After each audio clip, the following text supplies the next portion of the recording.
Tempo comum, 18ª semana, sábado. Tema 54. O poder da fé. Pontos a meditar. 1. A fé é capaz de transportar montanhas. Diariamente acontecem na igreja os maiores milagres. 2. Quanto maiores os obstáculos, maiores as graças. 3. Fé com obras. Pelo sinal da Santa Cruz, livrai-nos Deus, nosso Senhor, dos nossos inimigos. Em nome do Pai, do Filho e do Espírito Santo. Amém. Meu Senhor e meu Deus, creio firmemente que estás aqui, que me vês, que me ouves. Adoro-te com profunda reverência. Peço-te perdão dos meus pecados e graça para fazer com fruto este tempo de oração. Minha Mãe Imaculada, São José, meu Pai, Senhor, meu anjo da guarda, intercedei por mim.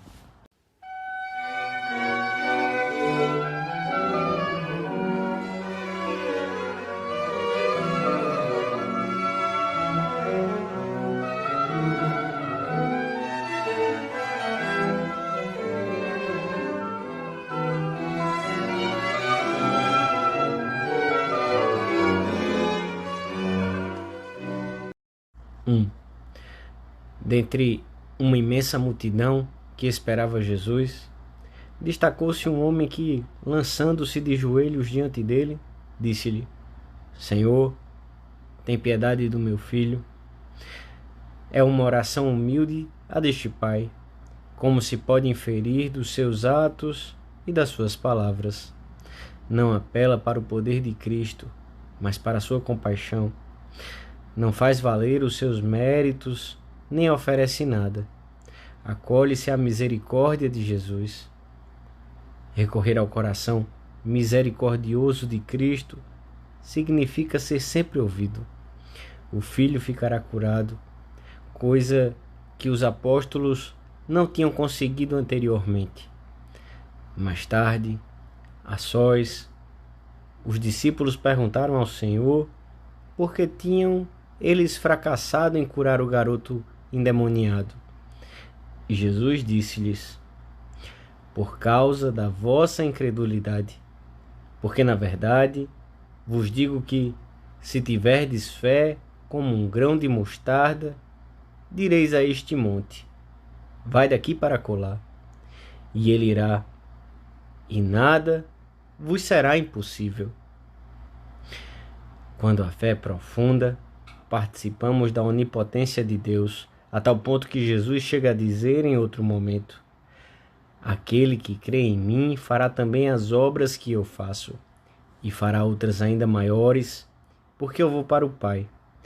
Tudo o que pedirdes ao Pai em meu nome, eu o farei, para que o Pai seja glorificado no Filho. Se me pedirdes alguma coisa em meu nome, eu a farei. E Santo Agostinho comenta: aquele que crê em mim não será maior do que eu, mas eu farei coisas ainda maiores do que as que faço agora. Farei mais por meio daquele que crê em mim do que aquilo que agora faço por mim mesmo. Nesta passagem do Evangelho da Missa, o Senhor, empregando uma expressão proverbial, diz aos apóstolos que, se tiverem fé, poderão transportar montanhas de um lugar para outro, e a palavra do Senhor cumpre-se todos os dias no seio da igreja de um modo superior. Alguns santos padres sublinham que o ato de transportar uma montanha realiza-se sempre que alguém, com a ajuda da graça, chega onde as forças humanas não conseguem chegar. Assim acontece na obra da nossa santificação pessoal, que o Espírito Santo vai levando a cabo na alma. É um ato mais sublime do que transportar uma montanha e que se opera todos os dias em tantas almas santas, ainda que passe despercebido aos olhos da maioria. Os apóstolos e muitos santos ao longo dos séculos fizeram admiráveis milagres de natureza física, mas os maiores milagres e os mais importantes são e serão os das almas que, tendo estado imersas na morte do pecado e da ignorância, ou na mediocridade espiritual, renascem e crescem na nova vida dos filhos de Deus. Se tivesseis uma fé do tamanho de um grãozinho de mostarda, que promessas não encerra esta exclamação do Mestre. Promessas para a vida sobrenatural da nossa alma, para o apostolado, para tudo aquilo que precisamos. 2. Senhor, por que não podemos nós expulsá-lo? Por que não podemos fazer o bem em teu nome? São Marcos, bem como muitos manuscritos que incluem o texto de São Mateus, acrescentam estas palavras do Senhor. Esta espécie de demônios não se pode expulsar senão mediante a oração e o jejum. Os apóstolos não puderam libertar esse endemoniado porque lhes faltou a fé que era necessária, uma fé que deveria ter se traduzido em oração e sacrifício. Nós também encontramos pessoas que necessitam desses remédios sobrenaturais para saírem da prostração do pecado, da ignorância religiosa. Acontece com as almas algo de semelhante ao que se passa com os metais, que se fundem a diversas temperaturas. Há casos em que a dureza interior dos corações necessita de meios sobrenaturais, tanto mais fortes quanto mais incrustados estiverem no mal. Não deixemos as almas imobilizadas no pecado por falta de oração e jejum. Uma fé do tamanho de um grão de mostarda é capaz de transportar montanhas, ensina-nos o Senhor. Peçamos muitas vezes ao longo do dia de hoje essa fé que se traduz depois em abundância de meios sobrenaturais e humanos. Esta é a vitória que vence o mundo, a nossa fé. Diante dela, caem as montanhas, os obstáculos mais formidáveis que possamos encontrar no caminho, porque o nosso Deus não perde batalhas. Caminhai, pois, em nome de Domini, com alegria e segurança no nome do Senhor, sem pessimismos.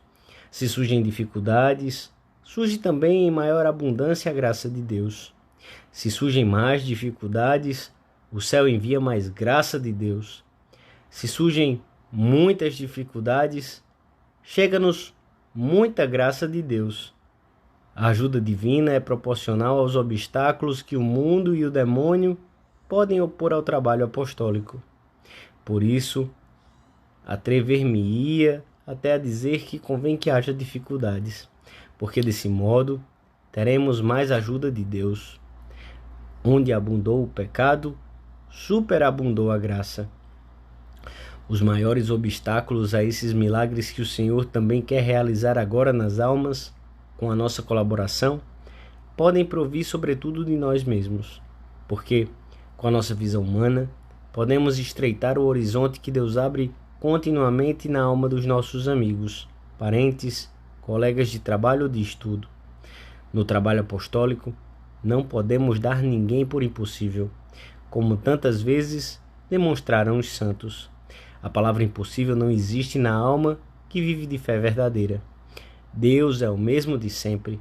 O que falta são homens de fé, e renovar-se-ão os prodígios que lemos na Santa Escritura.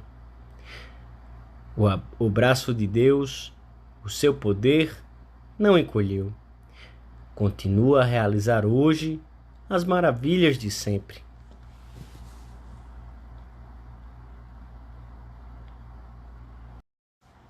Três.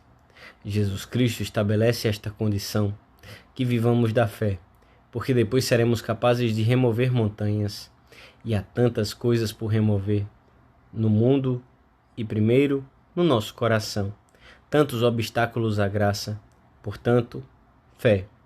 Fé com obras, fé com sacrifício, fé com humildade, porque a fé nos converte em criaturas onipotentes, e tudo que na oração pedirdes com fé, alcançá-lo-eis. A fé deve traduzir-se em obras na vida corrente. Sede, pois, realizadores da palavra, e não ouvintes somente. Exorta-nos o apóstolo São Tiago. Não basta assentir à doutrina, é necessário viver as verdades que contém praticá-las. A fé deve gerar uma vida de fé, que é manifestação da amizade com Jesus Cristo. Temos de ir a Deus com a vida, com as obras, com as penas e as alegrias, com tudo. Com frequência as dificuldades procedem ou agigantam-se pela falta de fé, porque valorizamos excessivamente as circunstâncias do ambiente em que nos movemos, ou porque damos demasiada importância a considerações de prudência humana, que podem proceder de uma insuficiente retidão de intenção.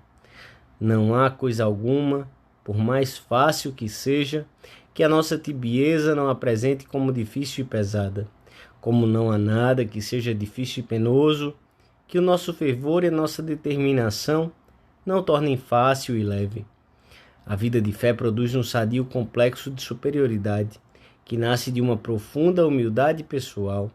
É que a fé não é própria dos soberbos, mas dos humildes. Recorda Santo Agostinho. Corresponde à convicção profunda de saber que a eficácia vem de Deus e não de nós mesmos. Esta confiança leva o cristão a enfrentar os obstáculos que encontra na sua alma e no apostolado com moral de vitória, ainda que por vezes os frutos tardem a chegar. Com a oração e a mortificação, com a nossa alegria habitual, podemos realizar grandes milagres nas almas. Seremos capazes de transportar montanhas, de remover barreiras que pareciam insuperáveis, de aproximar os nossos amigos do sacramento da confissão, de pôr no caminho do Senhor pessoas que iam na direção oposta. A nossa Mãe Santa Maria ensinar-nos-á e encher-nos de fé, de amor e de audácia diante das tarefas que Deus nos indicou no meio do mundo, pois ela é o bom instrumento que se identifica por inteiro com a missão recebida. Uma vez conhecidos os planos de Deus, Santa Maria torna-os coisa própria, não são algo alheio a ela. Compromete plenamente na realização cabal desses projetos o seu entendimento, a sua vontade e as suas energias.